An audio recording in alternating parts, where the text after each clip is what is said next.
India देख रहे हैं आप, आपके साथ मैं हूं चारुल शर्मा। रुक करेंगे उत्तराखंड की खबरों का। सबसे पहले बात हरिद्वार की। हरिद्वार के रामलीला मैदान में ई रिक्शा यूनियन पुलिस की तरफ से बनाए गए ट्रैफिक प्लान का विरोध हो रहा है। करीब 2000 ई रिक्शा चालकों ने हड़ताल कर पुलिस प्रशासन के खिलाफ प्रदर्शन किया है और नए ट्रैफिक प्लान को वापस लेने की मांग की है। यही नहीं, मांग पूरी न होने पर ई रिक्शा चालकों ने भूख हड़ताल की चेतावनी दी। दरअसल हरिद्वार में बस स्टैंड, रेलवे स्टेशन और हल्की पैड़ी क्षेत्र में लगने वाले जाम से निजात पाने के लिए पुलिस प्रशासन ने नया ट्रैफिक प्लान लागू किया है।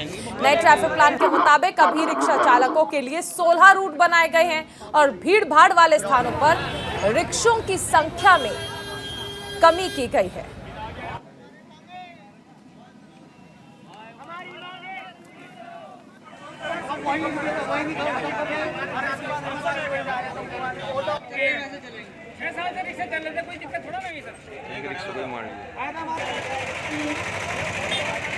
हमने जो है शहर के अंदर जो टोटल अभी 2260 रिक्शा जो हमारे पास आए थे यूनियन के, उन सभी का जो है हमने रूट निर्धारित किया है।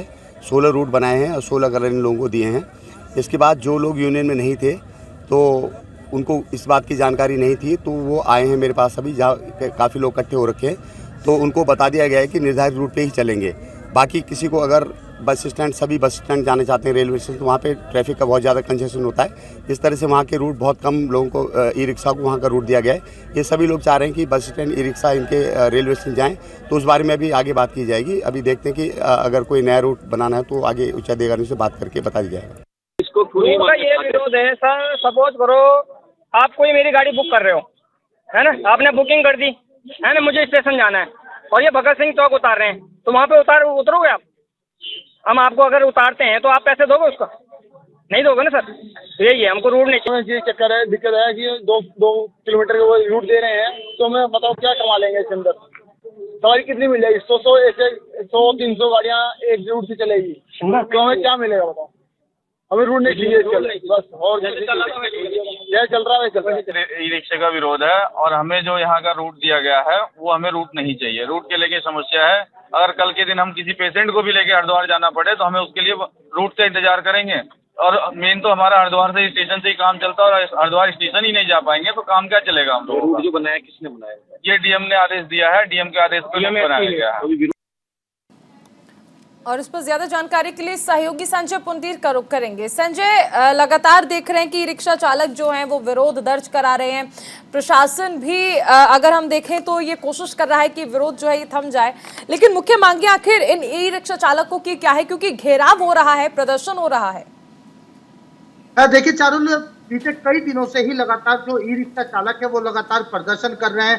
हालांकि इनका साफ तौर पर कहना है कि जो इनका निर्धारित रूट था उसकी दूरी कम कर दी है और यही वजह है कि अब जो रिक्शा चालक है वो सड़कों पर उतरकर लगातार प्रदर्शन कर रहे हैं। साफ तौर पर इनका कहना है कि जो इनके लिए रूट बनाया गया है वो नहीं है, उस दूरी में ना तो ये कमा सकते हैं ना अपने घर का गुजारा कर सकते हैं। तो साफ तौर पर जिस तरह से प्रशासन द्वारा एक रोड मैप तैयार किया गया था, क्योंकि हमने बीते दिनों देखा है कि लगातार हरिद्वार धर्म नगरी है, धर्म नगरी में लगातार ही तमाम मेले लगते हैं और उन मेलों में देश के कोने कोने से श्रद्धालु पहुंचते हैं, जिसके कारण ई रिक्शा बाजार में यहाँ पर जाम है। जिसके बाद लगातार प्रशासन द्वारा एक रोड मैप बनाया गया और रोड मैप में एक दूरी तय की गई, लेकिन इसके बाद से ही लगातार जो चालक है वो लगातार विरोध कर रहे हैं और साफ तौर पर इसका कहना है कि इस दूरी में हमारा काम नहीं चलेगा। जहाँ पर ऑटो जाते हैं वहां पर भी हम काम कर सकते हैं, अगर हमारी मांग नहीं मानी तो हम लगातार ही प्रदर्शन करेंगे। चारुल,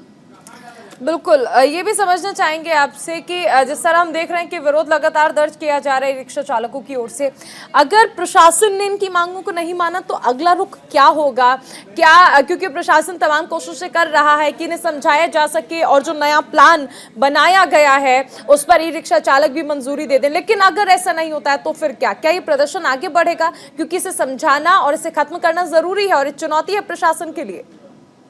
देखिए चारुल, लगातार सबसे पहले जो प्रशासन है वो लगातार लोगों को समझाने का काम करता है। हालांकि कल हमने देखा है कि देर रात तक जो चालक है वो सड़कों पर उतरकर और जनप्रतिनिधि के घर के बाहर लगातार हमने देखा है कि यहाँ पर प्रदर्शन कर रहे थे और साथ पर अपनी मांगों को लेकर कह रहे थे कि अगर हमारी मांगे नहीं मानेंगी जाए तो हम लगातार ही जो प्रशासनिक ऑफिस यानी जिला अधिकारी का कार्यालय है वहां पर धरना प्रदर्शन करेंगे और उग्र आंदोलन भी कर सकते हैं। अब देखने वाली बात होगी कि समझाने के बाद क्या है चालक मान जाते हैं कि अपना प्रदर्शन यूं ही जारी रखेंगे। राहुल संजय, ये समझना चाहेंगे कि अचानक क्योंकि सबसे अहम चीज़ है कि हरिद्वार वो जगह है जहां पर सबसे ज़्यादा हम देखते हैं कि खासकर जो श्रद्धालु आते हैं उन्हें समस्याएं होती हैं। ट्रैफिक जाम एक मेजर समस्या है हरिद्वार की और खासकर हर की पैड़ी वाले इलाके में टूरिस्ट जगह भी है।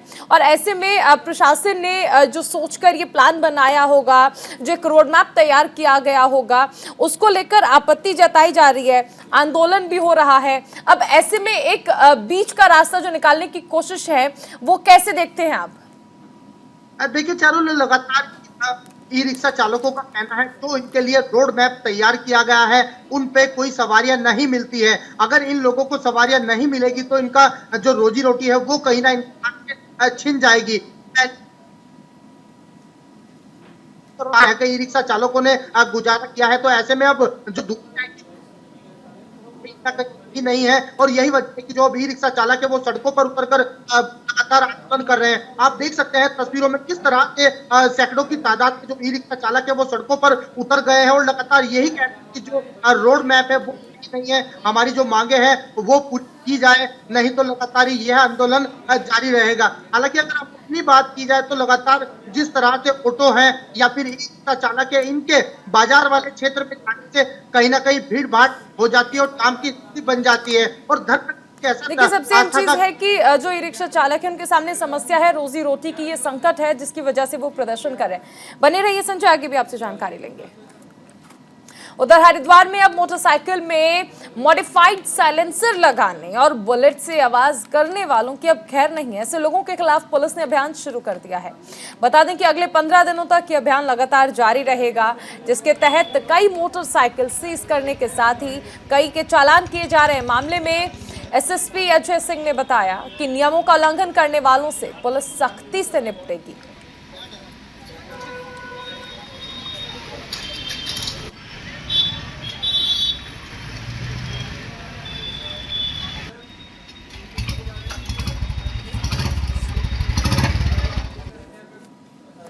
और इस वक्त दिव्यांग दिवस कार्यक्रम में शामिल होने के लिए पहुंचे हैं मुख्यमंत्री पुष्कर सिंह धामी।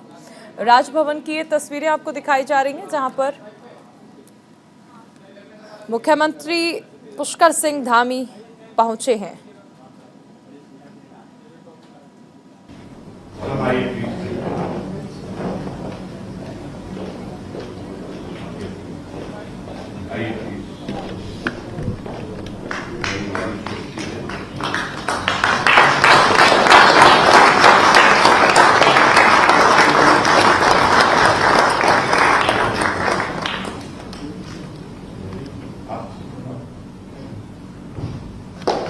मुख्यमंत्री पुष्कर सिंह धामी विश्व दिव्यांग दिवस पर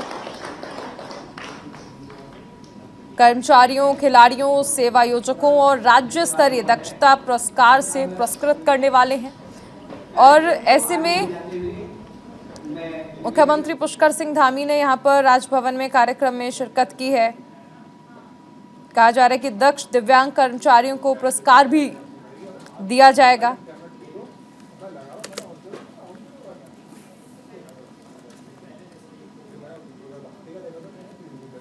उधर हरिद्वार में प्रशासन का बुलडोजर अतिक्रमणकारियों पर गरज रहा है। उत्तरी हरिद्वार में सिंचाई विभाग की 2.5 हेक्टेयर जमीन अतिक्रमण से मुक्त कराई गई है। सिंचाई विभाग के अधिकारियों के साथ पहुंची पुलिस और प्रशासन की टीम ने मौके पर मौजूद स्थायी और अस्थायी अतिक्रमण को तोड़ा। बता दें कि अतिक्रमण हटाने के लिए विभाग की ओर से लगातार नोटिस भी दिए जा रहे हैं।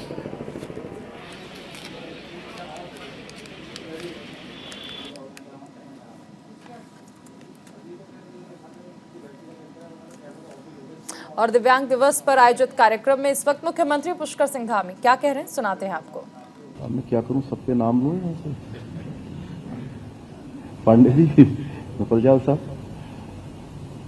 भास्कर कुलवे जी से लेकर रविशंकर जी से और हमारी प्रमुख आंदोलनकारी हमारी माता समान आदरणीय सुशीला बलोनी जी, अनिल रतूड़ी साहब, राधा मैम और हमारे आदरणीय खुलवे जी, जोशी जी, आनंद वर्धन जी, गुप्ता जी, पांडे जी, ओबराय जी, नपलचाल साहब और पीछे मनु जी से लेकर सभी उपस्थित और जिनके लिए आज हम सब लोग यहाँ पर एकत्र हुए हैं, ये हमारे लिए बड़े सम्मान की बात है, गौरव की बात है और आपके साथ साथ हमारा भी प्रोत्साहन हुआ है। डॉक्टर राकेश कुमार जी, मैं सबसे पहले तो आपको बहुत बधाई देता हूं, बहुत शुभकामनाएं देता हूं कि दो चीजें आपने कहा कि मेरा भी इससे प्रोत्साहन हुआ है। निश्चित रूप से आपके साथ साथ हम लोगों का भी प्रोत्साहन हुआ है यहाँ उत्तराखंड वासियों का कि एक उपलब्धि हम सबको मिली है और आपने उसको उत्तराखंड को डेडिकेट किया है, उत्तराखंड को समर्पित किया है। चूंकि इतने सारे फील्डों में आपने काम किया है, स्वास्थ्य के क्षेत्र में, शिक्षा के क्षेत्र में, अनेकों क्षेत्रों में, और बहुत विस्तार से हमारे जो पहले आपका वो रख रहे थे उन्होंने तो बताया ही बताया, आपने ही बताया और सब लोग हम लोग जानते भी हैं भली भांति कि आपने बहुत काम हर क्षेत्र में किया है। मैं तो कहूँगा कि हमारे जो नए अधिकारी हैं जिनको हम लोगों ने कहा है मिशन कर्मयोगी, उन सबको कहीं ना कहीं आप जैसे व्यक्तित्व से बहुत प्रेरणा लेने की आवश्यकता है, बहुत प्रेरणादायक है। और बहुत सारे काम में तो आपसे बहुत पहले मिला था, तब भी मैंने आपके अंदर इसी प्रकार की सरलता देखी, इसी प्रकार की सादगी देखी और काम के प्रति एक समर्पण भाव। और दूसरा, अभी जब हम लोगों ने पिछले वर्ष लोक सेवा आयोग का चयन हो रहा था, उसमें चूंकि उस चयन में आप ही का चयन हुआ, वो आपकी योग्यता थी और आपकी असली योग्यता की परीक्षा जो हम लोगों के काम आई वो तब आई जब सितंबर माह में खूब यहां हल्ला मचा सर। एक भर्ती घोटाला हो गया उत्तराखंड में, तो सब सोच रहे थे, मैं दिल्ली पहुंचा, मैं आप लोगों को बताना चाहता हूं कि इतने सारे बुद्धिजीवी लोग और जो सब जगह पहुंचते हैं, एक एक आदमी 1-1 लाख के बराबर यहां पर बैठा है। आप तो हैं 1.25 लाख से।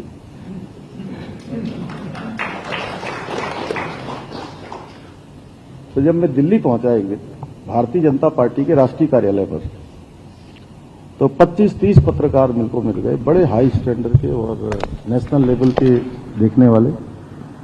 तो उसमें से एक ने बड़ी चुटकी ली स्वामी जी मुझसे, क्या बात है आजकल उत्तराखंड में बहुत भर्ती में और उसमें बड़े क्या बोला उसने कि घपले घोटाले हो रहे हैं। मैं बड़ा हंसा और मुझे लगा कि बड़ा अच्छा, ये तो मेरे को बहुत अच्छा मंच मिल गया, जैसे आप कहते हो ना साहब, ये सही समय है। तो मैंने भी सोचा ये सही समय है। मैंने कहा बैठिए भाई साहब, बैठिए बैठिए। आपने क्या कहा अभी कि बहुत सारे भर्ती में घपले घोटाले हो रहे हैं। मैंने कहा भाई साहब, ये भर्ती घपले घोटाले आपको लग रहा है कि पुष्कर सिंह धामी के समय में हो रहे हैं? आपको मैं स्पष्ट कर दूं कि ये भर्ती में जो घपले घोटाले हैं ये 2014-15 से हो रहे थे और हर बार इनकी शिकायत हो रही थी।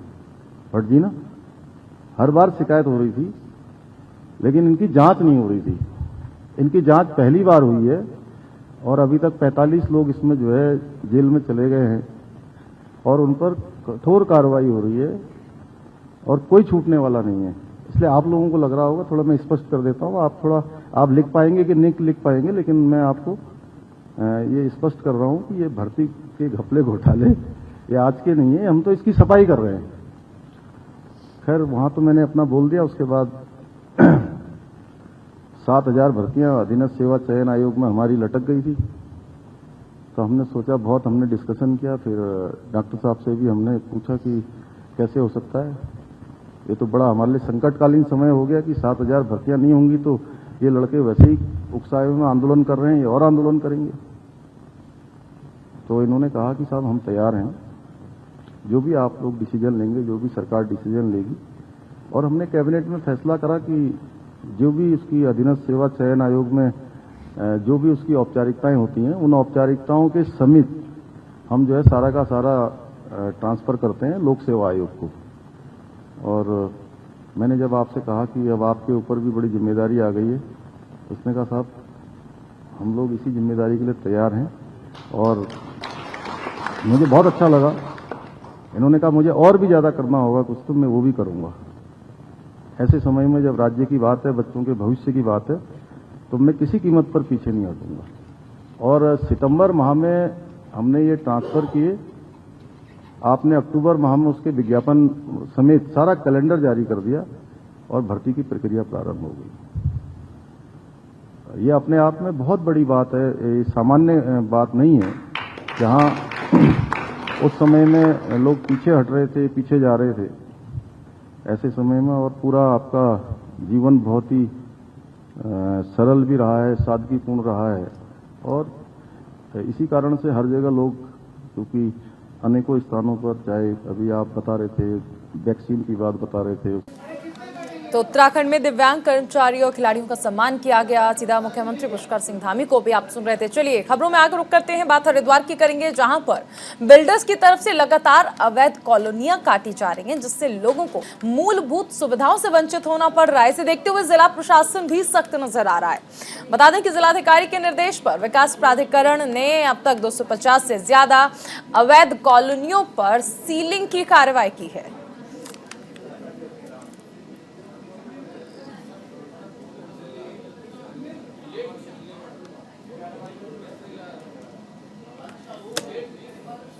प्राधिकरण की तरफ से ये कार्रवाइयाँ पिछले 7-8 महीने से लगातार चल रही हैं और अवैध कॉलोनियाँ बहुत ज़्यादा यहाँ काट दी गई थी। उसका असली खामियाजा सीधी साधी भोली भाली जनता को उठाना पड़ रहा था। बिल्डर अवैध कॉलोनियाँ काट के निकल जाते हैं और उसके बाद न तो वहाँ बेसिक इंफ्रास्ट्रक्चर होता है, वाटर लॉगिंग हो गई, सड़कें नहीं हैं, वहाँ पर बिजली की व्यवस्था नहीं है, पीने के पानी की व्यवस्था नहीं है, नक्शे पास नहीं हैं। तो इसमें ध्यान रखते हुए हम लोगों ने ये निर्णय लिया कि इस प्रवृत्ति पर अंकुश लगाया जाना बहुत आवश्यक है और उसी क्रम में ये कार्रवाइयाँ चल रही हैं। रुड़की में अवैध निर्माण पर विकास प्राधिकरण की सख्ती जारी है। एचआरडीए की टीम ने उच्च अधिकारियों के निर्देश पर 4 निर्माण पर सीलिंग की कार्रवाई की है, साथ ही नियमानुसार काम करने की नसीहत दी। एचआरडीए अधिकारी डीएस रावत ने बताया कि अवैध निर्माण पर नोटिस, सील और ध्वस्तीकरण की कार्रवाई की जा रही है और ये अभियान लगातार जारी रहेगा।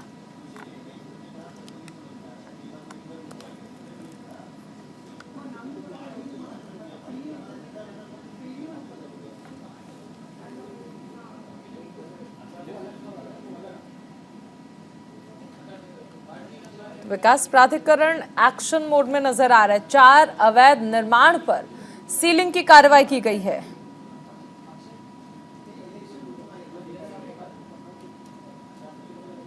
दो व्यावसायिक कम रेजिडेंशियल और 2 व्यावसायिक निर्माण थे, उन पर हमने सीलिंग कार्रवाई की है, जो बिना स्वीकृत मानचित्र के जो है बन रहे थे और कुछ पूरे भी हो गए थे।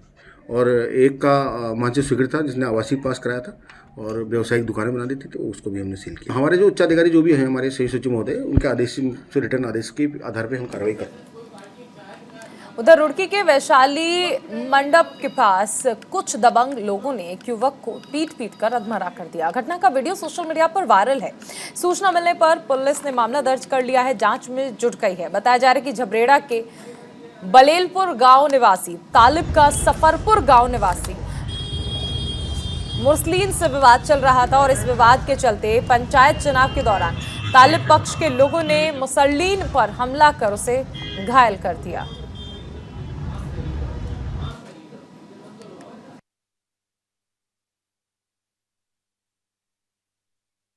साजिद नामक एक व्यक्ति के द्वारा कोतवाली गंग नहर में तहरीर दी गई कि उसके भाई तालिब के साथ जब्बार एवं अन्य लोगों के जो सफरपुर के निवासी हैं उनके द्वारा मारपीट की गई है।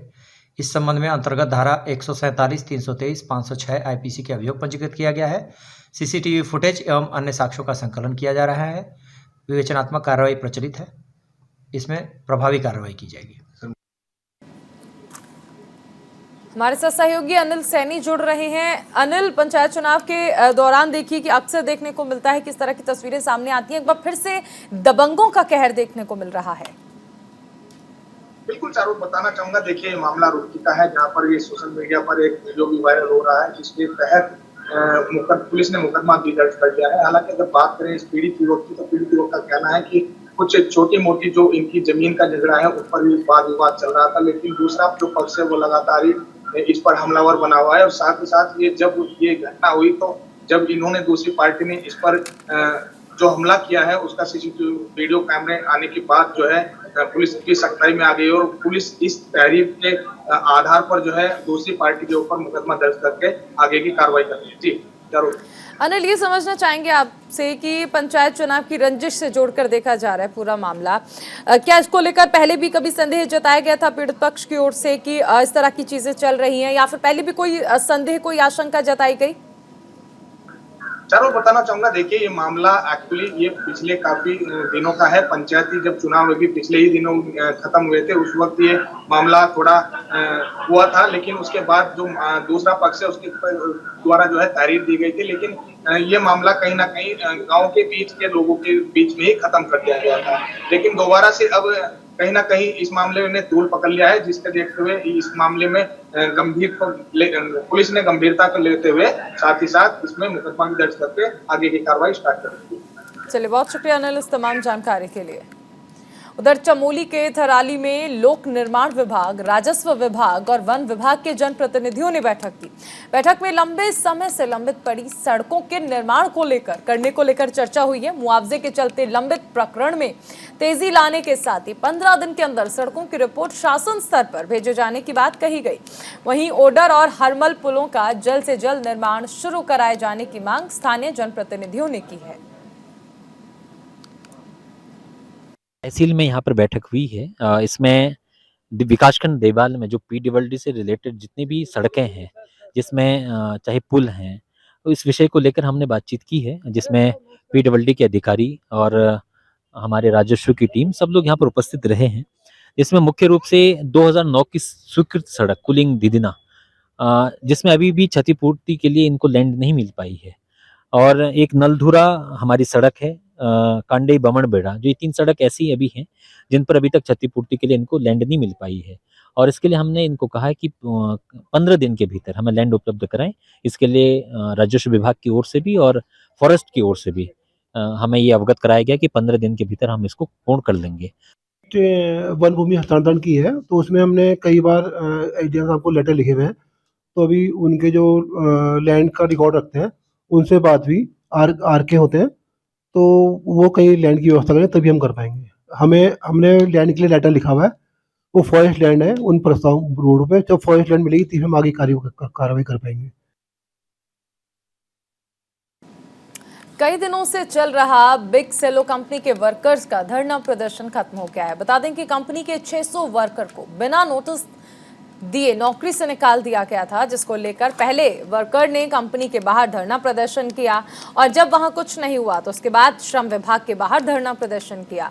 सहायक श्रम आयुक्त SS रागड़ ने कंपनी के लेबर मैनेजर के साथ बात की और बातचीत के बाद 1 महीने की पूरी सैलरी वर्कर्स को दिलवाई गई।